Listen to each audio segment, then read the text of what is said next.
Müslümanların içinde bulunduğu bu üzücü manzara emperyalistlere ve İslam düşmanlarına cesaret vermektedir.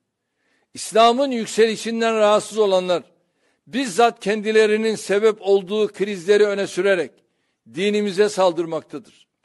İslam ve Müslüman karşıtı söylemler günümüzde batılı siyasetçilerin başarısızlıklarını örtmek için başvurdukları en kullanışlı aparatlardır. Yakın zamanda gündeme getirilen Fransız İslamı, Avrupa İslamı, Avusturya İslamı gibi kavramlar bunun en son örnekleridir. Fransa Cumhurbaşkanı Macron'un başını çektiği bu tür girişimlerin esas gayesi İslam'la ve Müslümanlarla hesaplaşmaktır.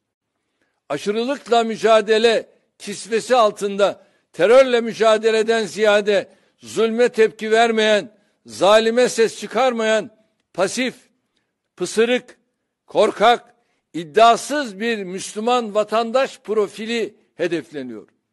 Dinin sadece evde yaşandığı, sokakta, iş yerinde, çarşıda, sosyal hayatta dine, dini prensiplere ve dini sembollere müsaade edilmediği İslam karşıtı bir sistem kurulmak isteniyor.